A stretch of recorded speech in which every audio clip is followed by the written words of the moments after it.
warahmatullahi wabarakatuh. Halo teman-teman FITK, kembali lagi dengan kami di podcast WTF FITK Uin Kalijaga, Yogyakarta. Sebelum itu saya akan menyampaikan salam kebanggaan dari Tarbiyah. Salam pendidikan. Salam pendidikan. Iya, sebelum kita melangkah lebih jauh lagi, di sini saya akan menyampaikan mengapa di awal ini saya menyampaikan salam pendidikan. Karena salam pendidikan adalah salam kebanggaan dari Tarbiyah, baik dari mahasiswanya ataupun sivitas akademikanya. Tapi tidak hanya karena itu, karena di sini kita akan berbincang dengan narasumber yang luar biasa, yakni Bapak Wakil Dekan 1 Fakultas Ilmu Tarbiyah dan Keguruan Bidang Akademik. Tidak lain tidak bukan, narasumber kita ini sangat luar biasa, yakni sangat pro dan ahli dalam bidang pendidikan, yaitu Bapak Profesor Dr. Abdul Munib MAG. Assalamualaikum Bapak. Waalaikumsalam warahmatullahi wabarakatuh. Bagaimana kabarnya hari ini Bapak? Alhamdulillah. Alhamdulillah. Gimana kabarmu juga? Alhamdulillah Pak, baik juga Pak. Syukurlah. Alhamdulillah. Oke. Ini Pak, jadi di sini kita podcast WTF ini akan bahas temanya itu tentang bagaimana kabar kuliah daring. Oke. Ya, dari pandangan Bapak sendiri seperti itu. Oke. Mohon maaf Pak, mungkin Bapak bisa menyapa mahasiswa dan memperkenalkan diri Bapak kepada mahasiswa di luar sana. Silakan. Oke. Assalamualaikum ya, arisan luar biasa. Oke, saya ingin cerita sedikit bahwa saya ini anak kampung, Mas. Jadi kalau dosen-dosen yang ada di UIN itu rata-rata memang berasal dari kampung. Saya lahir di Tegal ya, kira-kira 48 tahun yang lalu. Kemudian biasa namanya warga kampung ya, selama masa usia sekolah dasar itu dimanfaatkan sebaik-baiknya untuk kegiatan sekolah formal, ikut di kegiatan madrasah diniyah, masih harus ikut ngaji lagi. Nah itulah yang ternyata kemudian membuat terbiasa terbentuk kebiasaan untuk menuntut ilmu. Lalu masuk di Fakultas Tarbiyah zaman dulu masih di IAIN Sunan Kalijogo tahun 91, lulus tahun 96. Jadi 5 tahun saya kuliah, meskipun sebenarnya bisa 4 tahun, tapi dulu tidak ada semester pendek. Satu mata kuliah saya nggak lulus, harus ulang 1 tahun lagi. Karena nggak ada model dan nilainya tidak ada A+, amin atau sebagainya ya. Pokoknya kalau A yang 4, B itu 2, dan B itu 3 dan seterusnya. Oke, lulus 96, habis itu kemudian alhamdulillah 1 minggu setelah wisuda kami ada pendaftaran PPNS. Waktu itu lulusannya 1 masih bisa jadi daftar jadi dosen, dan alhamdulillah diterima. Nah, pada saat yang bersamaan saya juga daftar S2. Jadi pada saat SK CPNS turun, SK penerimaan mahasiswa S2 zaman dulu itu semuanya harus beasiswa kan, karena dari Kemenag ya. Mungkin kurang ya berapa ya, mungkin 18 bulan ya hampir 2 tahun lah saya kuliah S2 di Semarang. Itu angkatan pertama, lulus 99 ya, di 97, 99. Lalu tahun 2000 saya ikut S2 lagi di UNJ, di PIP. 2008 alhamdulillah sudah berhasil untuk meraih gelar doktor. Saat itu di UIN Sunan Kalijaga, sudah UIN Sunan Kalijaga ya, tahun 2008, dan sampai sekarang berarti saya menjadi dosen di Fakultas Ilmu Tarbiyah sudah 23 tahun, seusia kalian nanti pulang ya. Oke.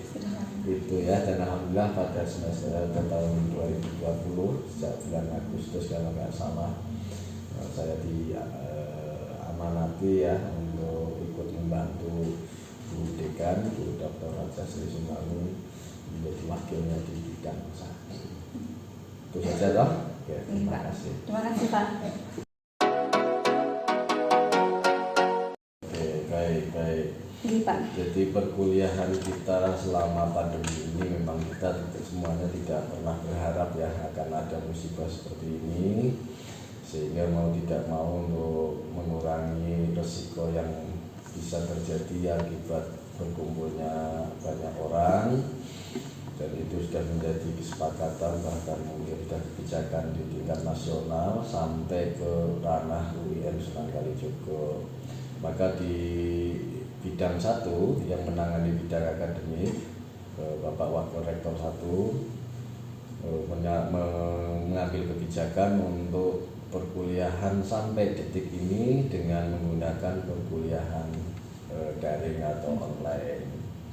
Memang ya ada beberapa kendala ya pada saat awal bulan Maret sampai Agustus kalau nggak salah, itu memang kami agak shock, kaget perubahan kebiasaan dari perkuliahan luring menjadi daring, sehingga masing-masing dosen ataupun mahasiswa juga mengalami kekagetan. Tapi insya Allah untuk semester ini, di semester kedua di tahun 2020-2021, kebijakan dari UIN Sunan Kalijaga terkait dengan pembelajaran daring ini sudah mulai mapan.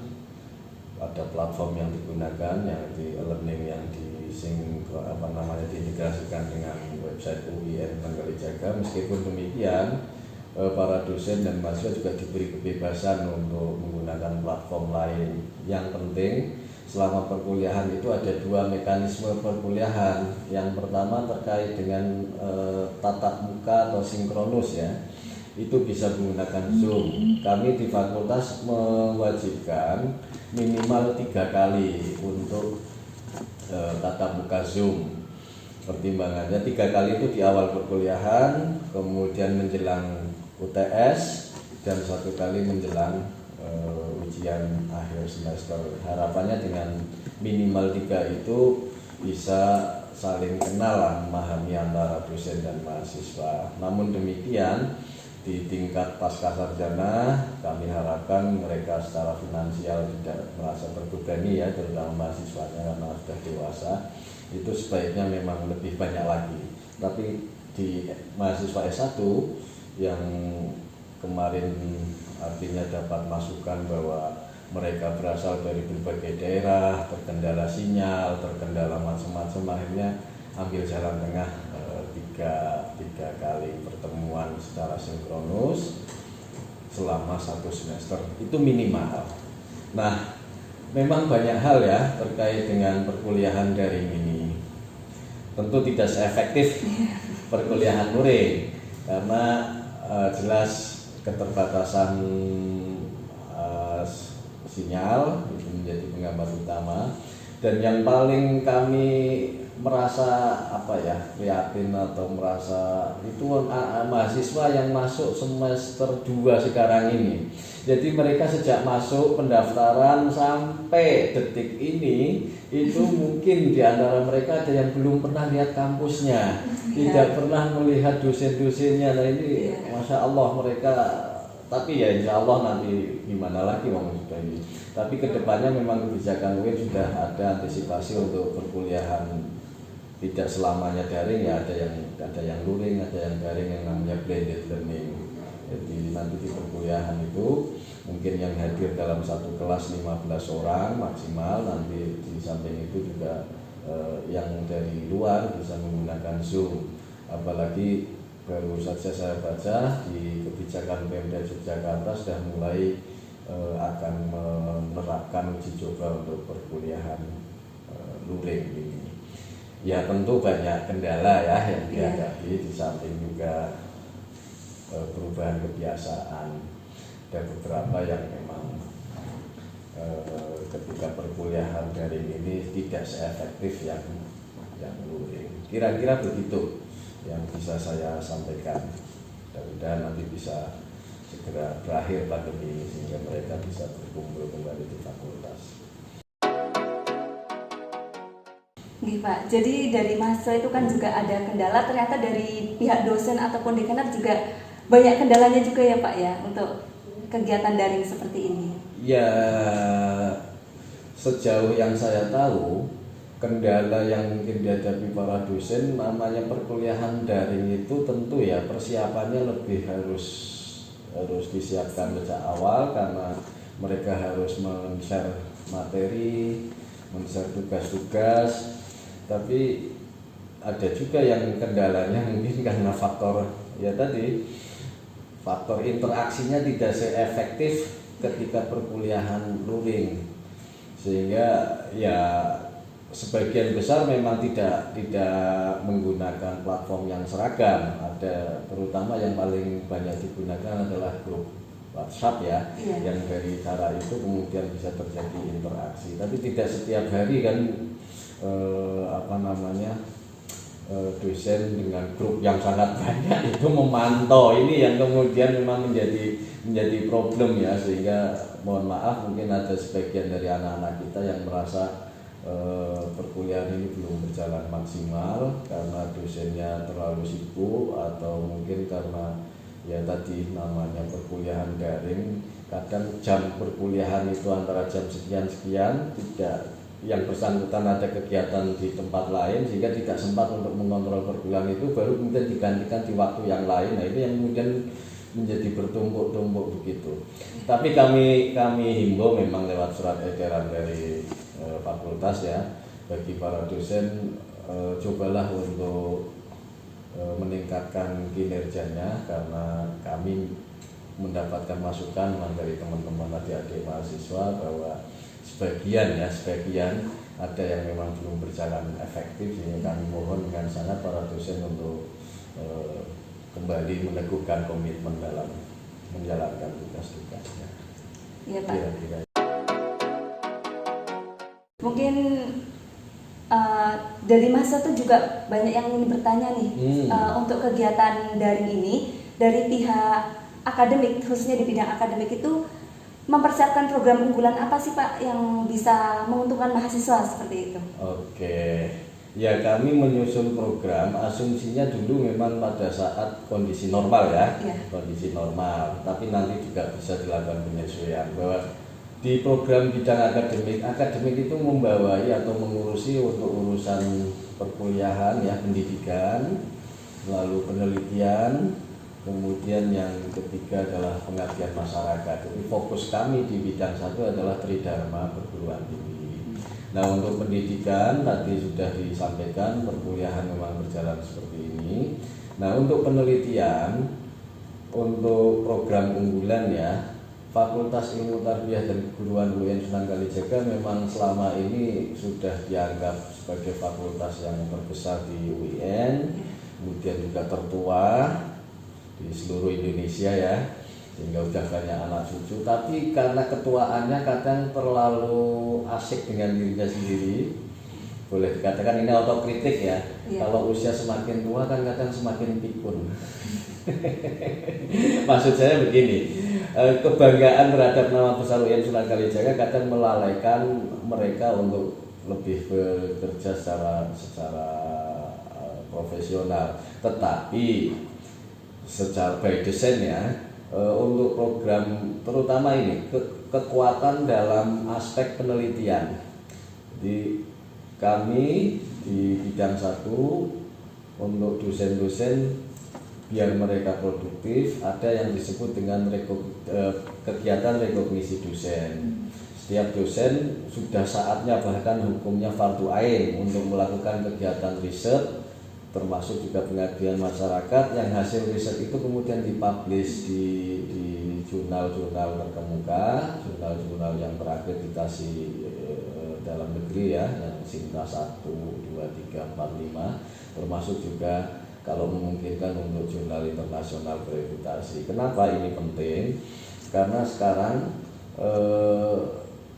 nilai atau dikenalnya sebuah institusi akademik itu dilihat dari karya-karya mereka yang dipublish. Kita bisa memberikan sumbangan ilmu kepada masyarakat ya lewat artikel-artikel di jurnal ilmiah, meskipun mungkin saya nggak yakin ya yang baca itu sebanyak buku-buku populer, tapi ini simbol dari kegiatan akademik. Lalu apa untuk mahasiswa? Untuk S1 yang di bidang akademik ini tentu kami harapkan ya adanya kolaborasi antara dosen dan mahasiswa. Ini tuntutan baik di standar BAN PT yang terbaru maupun yang lama, bahwa poin item tentang penelitian kolaboratif dosen dan mahasiswa ini menjadi penting karena dosen bisa juga memberikan pengalaman langsung kepada mahasiswa, baik ya keterlibatannya bisa macam-macam ya, mungkin keterlibatannya tidak secara 100%, mungkin dilatih untuk melakukan pengumpulan data kualitatif dalam bentuk wawancara atau pengamatan, bisa juga diminta untuk menyebar angket, menganalisis data kuantitatif dan seterusnya. Ini yang saya pengen ditekankan karena tanpa pengalaman langsung itu metode penelitian tidak akan pernah dipraktekkan secara nyata. Kalau hanya teoritik nanti bingung definisi wawancara itu apa, tapi tidak pernah melakukan wawancara itu dia hanya paham secara teori tapi belum tentu sesuai dengan praktek.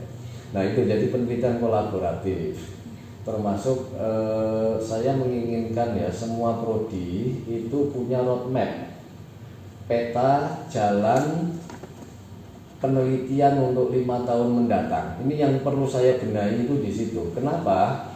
Karena penelitian skripsi di hampir semua prodi dan bukan hanya kasusnya di UIN Sunan Kalijaga, hampir di semuanya itu terjadi penumpukan pada tema-tema tertentu. Pengulangan tema, beda lokasi, temanya sama. Ya ini kan kontribusi ilmiahnya belum banyak ya, meskipun namanya latihan menulis, latihan meriset itu bisa sah-sah saja. Tetapi akan lebih baik kalau tiap prodi punya prioritas. Misalkan prodi PAI pada tahun ini apa sih yang menjadi prioritasnya baik dari sisi tema maupun metode penelitiannya.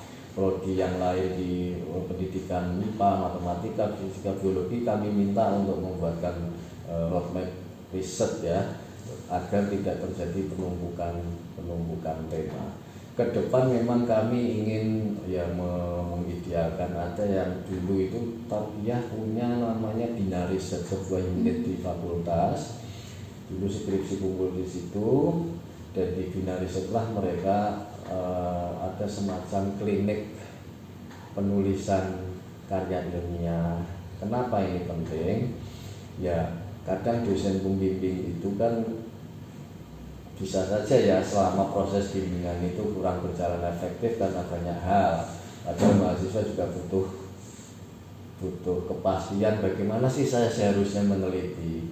Maka dalam dunia riset itu namanya ada pembimbing bayangan, boleh begitu, dan itu bisa siapa saja, bisa teman sebaya, bisa orang. Nah kalau itu kemudian dilembagakan dalam bentuk sebuah unit tersendiri yang bisa menangani kesulitan mahasiswa dalam menyusun angket, dalam menguji coba validasi atau instrumen-instrumen tertentu, itu mungkin akan lebih baik. Entah itu nanti wujudnya mungkin laboratorium riset, mungkin nanti di bawah laboratorium pendidikannya fakultas. Saya mengidealkan seperti itu. Dan mahasiswa S1 juga bukan berarti tidak boleh menulis artikel, malah dianjurkan. Maka inginnya memang saya nanti tidak tahulah minta di WD1 atau semacam reward ya bagi mahasiswa yang mampu menulis artikel terutama di jurnal-jurnal yang berkualitas. Oke. Penjelasannya sangat detail sekali Bapak. Kemudian lanjut ke pertanyaan berikutnya ya Pak. Di masa pandemi seperti ini, kemungkinan dari Fakultas Tarbiyah sendiri itu akan mengadakan pertukaran pelajar ke dalam atau keluar negeri enggak Pak? Seperti itu. Oke, baik. Jadi memang kita sesuai dengan visi rektor ya. UIN Sunan Kalijaga mendunia, UIN Sunan Kalijaga untuk bangsa. Itu sebenarnya manifestasi dari keinginan menginternasionalisasi atau go public ya, prodi-prodi yang ada di lingkungan UIN Sunan Kalijaga. Beberapa program sudah dicoba untuk dilaksanakan. Nah, salah satu wujud dari program atau realisasi dari visi-visi itu adalah internasionalisasi dalam segala aspek. Ya mohon maaf mungkin dari fasilitas kita masih seperti ini, tetapi ya, niat besar itu kan berpahala. Nah, maksud saya begini, kita sudah melakukan mencoba merintis kelas internasional. Ya. Ini di MPI sudah mulai dicoba, nanti ke depan itu kami sudah anggarkan itu untuk prodi-prodi yang lain. Di masa pandemi ini memang mengalami kesulitan, tapi cobalah kita tidak perlu berputus asa. Nah, yang kedua tentang pertukaran pelajar di tingkat S2, ya sebenarnya kalau dalam pengertian student exchange yang sesungguhnya itu enggak terjadi ya Mas ya. Karena kami tidak menerima mahasiswa mereka, belum menerima. Maka ini penting juga persyaratan bukan PT yang akreditasi 9 kriteria itu posisi mahasiswa asing, mahasiswa internasional yang di sini itu menaikkan grade kita. Tapi ini belum ya, sambil berpromosi. Nah, dulu namanya kalau program student exchange ya, bukan pertukaran pelajar. Tapi yang terjadi adalah mahasiswa kita datang ke luar negeri untuk mempresentasikan artikel atau paper mereka di hadapan para akademisi di lingkungan kampus tersebut, tentu dengan menggunakan bahasa asing ya, bahasa Inggris dan seterusnya. Nah, karena musim pandemi ini di pendidikan kimia sama fisika saya kalau nggak salah itu, kemudian yang bisa ditemu adalah namanya credit exchange. Jadi yang ditukar itu mahasiswa kita ikut kuliah beberapa mata kuliah di Thailand ya, terutama yang pendidikan di MIPA itu. Nah, hasil dari perkuliahan itu kemudian di ekuivalenkan atau dikonversikan menjadi nilai mata kuliah di prodi ini. Artinya dia kuliah di perguruan tinggi lain, lalu hasil perkuliahan itu diakui sebagai bagian dari nilai kredit mereka. Ini sesungguhnya bagian dari kebijakan pemerintah tentang kampus merdeka dan merdeka belajar. Ini sudah kita mulai sesungguhnya meskipun tidak totally ya. Nah, ke depan tentang kebijakan kampus merdeka belajar itu sangat mungkin, Mbak. Jadi ini diberlakukan sudah mulai di jalan, kita sudah mulai menapak ke sana ya. Tahun 2020 kemarin begitu ada kebijakan tentang kampus merdeka belajar melalui Kemendikbud tahun 2001 itu. 2020 kami segera bergerak terutama menyusun kurikulumnya. Nah, dalam kurikulum ini memang tidak diberlakukan surut, artinya mahasiswa sebelum tahun 2020 tidak diberlakukan kurikulum ini, nanti akan kacau. Nah, salah satu ciri khas dari kurikulum 2020 yang KMMB ini adalah adanya hak mahasiswa untuk memperoleh ilmu, pengalaman di luar prodi, bahkan di luar kampus. Ada sekitar 60 SKS ya untuk mahasiswa S1, nanti S2, S3 menyesuaikan. S3 ada santai, ada macam-macam. Nah, 20 SKS itu di kampus sendiri, tapi prodi lain. 40 SKS itu di prodi lain di luar kampus. Nah, salah satunya bisa disebut dengan student exchange. Kami Pemad sudah mulai merintis adanya reciprocal program. Maksud saya begini, misalkan ya mahasiswa PAI mau mencari mitra, tentu kan yang setara loh. Masa kayak kita prodi PAI unggulan A itu kemudian cari prodi yang rendah. Maka kita sudah mulai mencoba, tiap-tiap prodi sudah mulai mencoba menjajaki dengan prodi lain yang bisa kerjasama. Nah, nanti bisa saja reciprocal program itu begini, kelas dari prodi lain di perguruan tinggi lain itu ikut kuliah di sini. Nah, yang dari sini kuliah di sana, jadi tukar menukar seperti itu, sehingga ini memudahkan dari sisi administrasi. Karena yang paling susah sebenarnya bukan pelaksanaannya, tapi bagaimana menghargai administrasinya. Siapa nanti dosennya membimbing, hak dan kewajiban itu yang sebenarnya agak repot. Dan mudah-mudahan nanti Kemenak kayaknya sudah mengeluarkan kebijakan itu, tapi saya belum baca, belum di-share, artinya belum. Mungkin dengan adanya panduan dari kementerian terkait akan lebih mudah. Tapi insya Allah di antara 8 aktivitas Kampus Merdeka, Merdeka Belajar, itu salah satunya adalah pertukaran pelajar, kemudian ada magang. Kalau magang sebenarnya kita sudah melaksanakan dari dulu, namanya orang mau jadi guru ya tentu harus praktek. Lalu ada riset mandiri, ada wirausaha, mengajar di sekolah, ini namanya Kak Indonesia, program kita juga ada suka mengajar ya, meskipun ini baru rintisan. Kemudian yang apa lagi ya, pokoknya ada 8 aktivitas. Nah salah satunya adalah pertukaran pelajar. Mbak, persoalannya kebijakan kampus itu kan sebenarnya keprihatinan terhadap prodi-prodi yang berdekatan dengan dunia industri, sehingga ingin Pak Menteri dan kebijakan itu kita para lulusan itu tidak terlalu jauh dari dunia industri, bukan ready. Kita kan lulusan kita kan sebenarnya bukan siap untuk bekerja, ya itu yang kemudian makanya kenapa kemudian ada aktivitas di kampus Merdeka untuk mendekatkan dengan dunia industri agar mereka punya pengalaman langsung.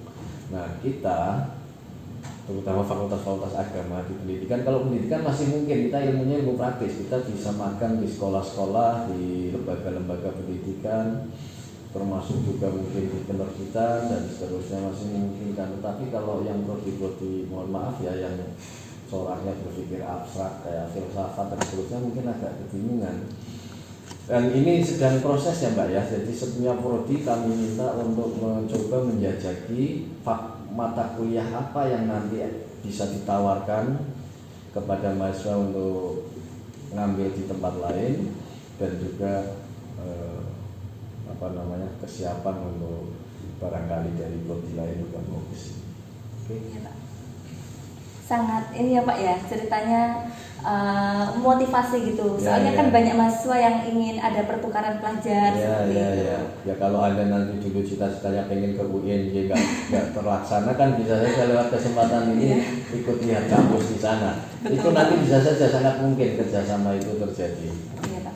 Berarti menerima ya Pak, walaupun dalam ataupun luar negeri kayak gitu ya Pak. Oh iya, malah kami ini sudah buktikan ya sangat intens sekali sampai ingin mempromosikan siapapun mahasiswa asing yang mau kuliah di sini, beliau meminta kepada rektor melalui berbagai salurannya, bebaskan saja SPP-nya, gitu. Bebaskan saja SPP-nya, biar menarik minat mahasiswa asing, karena dengan adanya mahasiswa asing ini kan status kita tidak hanya bermain di wilayah, kita sudah saatnya meninggalkan bermain-main di skala lokal ya. Kalau selain IAIN silahkanlah mereka tidak ada kompetitor sebenarnya. Kita sudah saatnya go public, go internasional, sehingga keberadaan mahasiswa asing ini yang menjadi beban berat, bahkan menjadi cita-cita bersama LKM dan seluruhnya ingin mengusahakan. Iya Pak. Kemudian langsung saja di sini, karena pembahasan yang umum itu sudah dijelaskan secara rinci, ini ada beberapa pertanyaan Pak dari mahasiswa yang DM ataupun tulis di kolom komentar di Dema FITK. Mungkin pertanyaan pertama Pak, dari Adzibah ini Pak, tanggapan Bapak untuk dosen yang selama mata kuliah itu meminta mahasiswanya untuk bergabung, dalam artian mahasiswa ini tuh digabung dengan kelas lain gitu Pak. Padahal kan mahasiswa ini tuh sudah membuat KRS sendiri, menyusun KRS sendiri sesuai jadwalnya itu Pak. Mungkin tanggapan Bapak bagaimana? Ya idealnya memang tiap kelas sudah punya jadwal sendiri ya, sehingga tidak memungkinkan akan terjadinya bentrok. Kalau tanggapan saya secara pribadi, kita nggak tahu, dalam pengertian tidak bisa menjustifikasi bahwa itu sesuatu yang keliru atau yang tidak. Sebab kadang juga begini, banyak pertimbangan bisa saja ya, ini mohon maaf ya, ketika dosen menggabungkan Zoom bersama-sama itu artinya efisiensi waktu, tetapi efeknya memang kepada mahasiswa yang bersangkutan pada saat yang sama ada jadwal yang lain. Maka sebenarnya bukan persoalan boleh atau tidak boleh. Kalau luring mereka bisa ya, tidak mungkin terjadi seperti itu. Tapi dalam kondisi kayak gini, ini persoalannya bukan boleh tidak boleh, tetapi apakah kegiatan menggabungkan itu berdampak kurang baik terhadap mahasiswa. Kalau itu memang efektif, why not? Tapi kalau misalkan presentasi, tiap kelas punya jadwal tersendiri untuk presentasi digabung jadinya panjang mengular, ya saya pikir kurang efektif. Tapi kalau model perkuliahan yang mungkin ceramah, yang nanti dosen menyampaikan materi efisien, biar efisien digabung, selagi tidak merepotkan mahasiswa, saya pikir tidak ada masalah ya, tidak itu boleh kita menjustifikasi. Tapi kalau jelas merugikan, ya mohon nanti kepada dosen yang bersangkutan, mohon ketua kelas atau siapapun mengkomunikasikan dengan bahasa yang kami kok merasa keberatan dengan alasan, asal komunikasinya yang bagus, asal komunikasi yang paling penting ya, ya, Pak, dengan dosen. asertif ya, Ya. tidak kemudian dengan bahasa yang selfish itu mementingkan diri sendiri sebagai pusat perhatian. Itu Ya, Pak. Baik. Kemudian ini ada pertanyaan lagi Pak dari Aska PAI 19. Sebelumnya ada salam dari Aska. Assalamualaikum. Waalaikumsalam. Aska Gedut itu ya. Nggih Pak, itu Pak. Pertanyaannya, bagaimana tanggapan Bapak terkait peraturan baru tentang 3 kali perkuliahan yang wajib memakai platform Zoom dan namun tidak ada subsidi kuota yang segera datang gitu Pak. Ini ya. Ya memang Mbak. Alhamdulillah dosen, tapi saya nggak tahu ya apakah semuanya dapat ya. Beberapa bulan ini memang mendapatkan subsidi karena kami juga harus banyak aktivitas. Ternyata Zoom ini bukan hanya ngirit tapi juga ngorok kan. Nah, saya tidak tahu persis, tapi kayaknya ya, mudah-mudahan nanti dikonfirmasi dengan bidangnya. Kayaknya UIN itu sudah menganggarkan sekian miliar untuk mahasiswa kuota Zoom-nya. Apakah lancar atau tidak saya nggak tahu, tapi mudah-mudahan lancar. Artinya sebenarnya perhatian dari pihak kampus, dan ini kan yang pemegang otoritas yang punya dana kan tingkat universitas ya, itu sudah berusaha untuk ikut berbagi, dan mungkin karena alasan itu keinginan dari adik-adik untuk penurunan UKT sebagainya kemudian menjadi pertimbangan tertentu. Kami karena mereka mungkin pihak kampus ya sudah berusaha juga untuk melayani mahasiswa dalam hal ini Zoom. Tapi kuota. Ya. Nah, apakah lancar atau tidak? Mudah-mudahan lancar. Kalau tidak lancar ya gimana sih ya, hal ini tidak terjadi bukan hanya di lingkungan UIN, hampir semua yang kena juga. Anak-anak SD sih juga mengalami masalah. Tapi saya nggak bisa menjawab secara tegas apakah nanti subsidi kuota ini akan berjalan terus, karena bukan wilayah saya. Tapi kalau saya dengar ya itu UIN sudah menganggarkan untuk kuota mahasiswa. Dapat toh Mbak? Belum Pak. Oh belum ya. Ya udah, ini nanti disampaikan aja bahwa faktanya memang belum terjadi dan kami membutuhkan belas kasihan dari kampus untuk bisa mengikuti kegiatan dari ini. Ya memang boros, kalau Masya Allah kalau 1 kali Zoom itu bisa 2 giga ya, padahal sampean beli 2 giga itu kan di atas ya mungkin 20 ribuan atau berapa per mata kuliah sekali kuliah. Ya kalau luring kan lumayan toh, angka 20.000 bisa untuk beli nasi angkringan. Iya. Oke. Ya ini nanti kita soundingkan bahwa kami juga perlulah untuk dibantu. Berarti tinggal tunggu saja ya Pak ya, kedatangannya gitu ya Pak ya. Mudah-mudahan. Tapi kayaknya dulu saya nggak tahu persis, tapi informasi yang ada kok kayaknya dapat juga untuk beberapa bulan. Tapi entah kapan mudah-mudahan ya nanti dapat terus lah minimal. Tapi kan ada tuh Mbak yang provider yang kemudian memberikan diskon atau promo untuk kuota ini. Ya itu tertentu saja Pak. Tertentu ya. Okay. Ya. Kemudian mungkin lanjut saja ya Pak ya pembahasan. Jangan kuota terus kayak gitu ya Pak. Ya. Ini ada pertanyaan dari Mbak Rashika Hamalina. Oke. Bagaimana sih menjadi mahasiswa yang produktif di tengah pandemi ini, seperti itu? Oke, kencangkan niat sebenarnya. Jadi kalau orang Jawa bilang itu ya ngelmu itu kelakone kanthi laku. Ngelmu itu proses mencari ilmu itu akan lebih berkah, akan lebih punya makna kalau dilalui dengan proses-proses yang mendewasakan diri. Kita ingat ya, sekarang zaman dulu ya, kita bukan dari membanggakan zaman dulu. Proses menuntut ilmu itu begitu luar biasa. Harus berpisah dari orang tua, di tempat belajar juga tidak seperti seenak di rumah. Orang-orang nyantri kan begitu toh, begitu. Aturan di pesantren itu begitu ketat, kalau nggak jamaah harus didenda, digundul dan seterusnya. Harus hafalan, harus begini. Itu begitu nikmatnya kita berproses mencari ilmu. Nah, artinya apa? Ketika orang pengen sukses, kesuksesan itu tidak gratis. Anugerah kesuksesan itu tidak gratis, tapi harus dijemput. Nah, menjemputnya itu dengan proses lelaku. Lelaku itu artinya ya merasakan nikmatnya mencari ilmu. Itu akan lebih awet ilmunya daripada, ya mohon maaf kalau zaman sekarang kita dapat informasi itu mudah sekali ya, lewat Google, lewat kita mau cari buku apa bisa, asal kita searchingnya bagus, tidak masuk ke phishing ya, ke website-website yang menipu itu, kita akan mendapatkan buku dengan mudah. Saya sendiri mohon maaf ya, bukan berarti saya menyepelekan perpustakaan, tapi karena sudah tersedia di online itu, kadang butuh apa-apa enak sekali kita dapatkan asal kita pandai keywordnya pas. Tapi apa yang terjadi?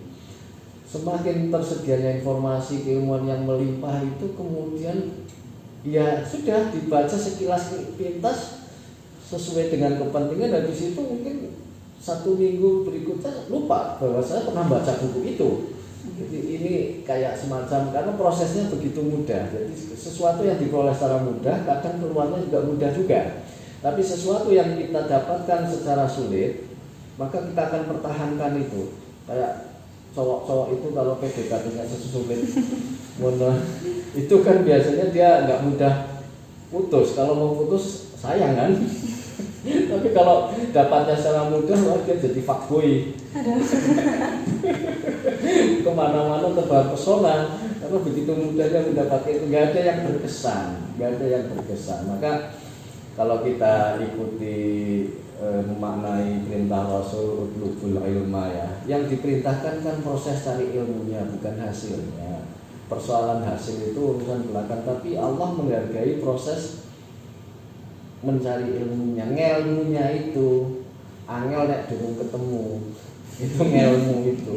Jadi proses berilmu itu penting. Makanya kita jangan hanya mengandalkan otak dalam proses mencari ilmu, tapi kemudian dibarengi dengan aspek sikap, mental, dan seterusnya. Sehingga saya sangat setuju ya, sangat menghargai beberapa lembaga pendidikan yang mensyaratkan para siswanya, para santrinya untuk melakukan hal-hal di luar aktivitas pendidikan semata-mata. Itu karena bisa menempa batin dia, gentur dia, untuk bisa proses internalisasi ilmunya. Kalau dalam bahasa Jawa menep ya, ilmu kalau sudah menep itu dia tidak akan pernah hilang dari dirinya sendiri, karena dia prosesnya sangat sulit untuk dimasukkan. Nah, bagi saya jadi syarat pertama untuk menjadi sukses mahasiswa itu ya nikmati proses. Kesulitan-kesulitan seperti ini bukan menjadi penghalang bagi yang bersangkutan untuk memperdalam, apalagi kalau tingkatan mahasiswa kan sudah andragogi ya, independent study, studi mandiri, tidak lagi ketergantungan pada guru sebagaimana waktu SMA, sehingga saatnya lah dia mencoba mencari referensi sendiri. Yang kedua, membaca ini luar biasa. Saya melihat gejala kemauan untuk membaca ini semakin menurun, karena bagi kita ini ada kesan pokoknya kalau sudah dapat filenya sudah merasa dapat ilmunya. Yang ada itu ilmunya di flash disk kan. Al ilmu la fis sudur walakin fi flash disk. Nah, seolah-olah kalau kita sudah dapat mengumpulkan materi download itu sudah merasa puas, padahal kita belum sempat membaca. Nah, yang kedua sukses pribadi. Sukses pribadi artinya manfaatkanlah networking pada saat kita menjadi mahasiswa ini menjadi pertemanan yang abadi. Karena rezeki itu seringkali datang dari teman. Nah, yang berikutnya sukses organisasi. Orang yang pengalaman organisasi tentu berbeda ya dalam hal cara berpikir, dalam hal mengambil sikap, dalam hal menghadapi tantangan. Karena orang berorganisasi itu sudah terlatih berpikir sistematis, bagaimana mengorganize aktivitasnya antara kuliah, kemudian aktivitas di luar itu. Tentu dia akan mendewasakan diri. Nah, pada saatnya ketika dia terjun di masyarakat, mungkin ilmunya pas-pasan, tapi kemampuan manage orang ini kan tidak diperoleh dari bangku kuliah. Ini soft skill ini, soft skill, kemampuan komunikasi. Baik Pak, ini kemudian ada pertanyaan terakhir nih Pak dari mahasiswa, sepertinya sangat menarik. Asik ini, Ya, ini dari @vera17. Pertanyaannya itu tanggapan Bapak terkait banyaknya tugas yang diberikan oleh dosen selama masa pandemi ini, seperti itu Pak. Mungkin bisa di ukuran banyak relatif. Orang dikasih tugas 2 sudah dianggap banyak kalau dia sedang depresi putus cinta, ya kan? Artinya ya secara normal bahwa tugas perkuliahan itu memang bagian dari proses pendewasaan dalam pengertian yang luas. Sebenarnya keuntungan dari tugas bukan untuk dosen sesungguhnya, tetapi untuk mahasiswa. Cuma kadang karena di antara kita atau di antara mahasiswa orientasinya bahwa tugas itu dianggap sebagai beban, sesuatu yang terbebani itu pasti tidak akan nyaman, Mas. Terpaksa. Tapi kalau pola pikir kita mengatakan bahwa apapun yang ditugaskan dosen itu sesungguhnya orientasinya pada bermanfaat bagi yang bersangkutan. Contoh, nggak usah jauh-jauh lah, kalian kalau sholat hanya untuk menggugurkan kewajiban karena memang ada beban dari Tuhan, itu rasanya kan ya sholat, tetapi kualitasnya akan berbeda kalau kita anggap bahwa kegiatan sholat itu memang kita yang membutuhkan sholat, karena dengan sholat kita beristirahat dari semua kejenuhan urusan duniawi, kita berkomunikasi dengan Tuhan, maka kemudian dinikmati. Jadi persoalan banyak tugas atau tidak itu sebenarnya dari mindset yang bersangkutan, mindset mahasiswa. Jika dia menerima tugas itu ternyata memang bermanfaat untuk dirinya, maka tentu dia akan enjoy menjalankan tugas. Tetapi kalau dia anggap tugas itu sebagai beban, yang terjadi nanti sikap suudzon, dasar dosen kurang gaul, dosennya nggak pernah muncul, hanya memberikan tugas, itu kesannya dia terpaksa. Nah, bahwa setiap mata kuliah itu membebani mahasiswa untuk tugas-tugas tertentu itu memang keharusan kurikulum, karena tanpa adanya tugas kita tidak akan pernah tahu kemampuan mahasiswa dalam menyerap ilmu yang sedang diajarkan. Nah, tapi ya memang kita juga bisa mengapresiasi atau merasakan ya bagaimana kalau seorang mahasiswa itu ambil 10 mata kuliah pada semester yang sama, lalu tiap mata kuliah membebani tugas yang terlalu banyak, itu ya memang kita merasakan betapa susah ya. Mungkin waktunya hanya dihabiskan untuk di hadapan laptop. Nah, menurut saya idealnya tugas itu ya tugasnya nggak terlalu banyak, tapi terpantau. Kita kadang merasa kecewa ya, ini kita semua merasakan ketika sudah dikasih tugas lalu kita selesaikan dengan baik, entah apapun hasilnya, lalu tidak diberikan masukan, tidak diberikan semacam koreksi dari yang memberi tugas, sehingga kita tidak pernah tahu apa yang kurang dari tugas itu dan apa yang sudah dianggap baik. Maka menurut saya tugas nggak terlalu banyak, tapi continue ya, terpantau. Perkuliahan misalnya bikin paper, oke, Kalau nggak bisa dipresentasikan ya minimal ada coretan-coretan dari yang memberi tugas. Cuma yang kayak gini ini ya sesuatu yang jarang ya Pak ya. karena ya kita sadar semuanya ya, mengoreksi tulisan 30 orang mahasiswa dengan detail, kamu harus begini, catatan kakinya harus begini, lalu kemudian diupload lagi, diperbaiki, dibaca lagi. Itu memang dosen yang kayak gitu itu berarti dosen setengah dewa. Iya, dosen setengah dewa yang kita harus Acungin jempol. Tapi kalaupun tidak terjadi seperti itu ya minimal ada respon bahwa secara garis besar begini yang perlu disampaikan sehingga tidak merasa sia-sia. Saya juga pengen ya mencoba, misalkan saya mengajarkan mata kuliah qiraah. Kalau dalam kayak gini kan qiraah kan mestinya harus diajarkan, harus kita lihat bagaimana pronunciation-nya, pengucapan panjang huruf harokannya dan seterusnya, kesalahan ekromnya. Tapi karena memang kondisi seperti ini, lewat Zoom mungkin ya, tapi nggak seperti ya. Akhirnya kemudian saya minta untuk mensakal saja, lalu mencoba inti dari bacaan itu apa, tuliskan. Mestinya saya koreksi dan saya janji memang pengen koreksi keseluruhan, tapi janji ini belum terpenuhi ya. Ini dalam proses, mohon maaf ini anak-anakku yang lagi saya ya, ini masih setengah dewasa, seperempat dewasa belum. Iya Pak, tapi yang dikeluhkan sama mahasiswa itu tentang kalau di rumah itu kan tidak bisa sekonsen ketika di kampus. Dalam artian ada perintah dari orang tua dan lain-lain seperti itu. Tapi tugas selalu dijejalkan seperti itu ke mahasiswa gitu Pak. Ya sebenarnya itu tinggal komunikasi sama orang tua gitu. Ya namanya di rumah pasti orang tua gini ya Mbak. Tidak hanya mahasiswa. Kami aja kelihatannya santai ya, karena tidak mengajar langsung. Tapi jangan dikira dalam waktu yang sangat bersamaan itu Zoom bisa 3. Ini urusan ini. Nah, ini aja sedang Zoom. Ya. Luar biasa sekali. Jadi intinya ya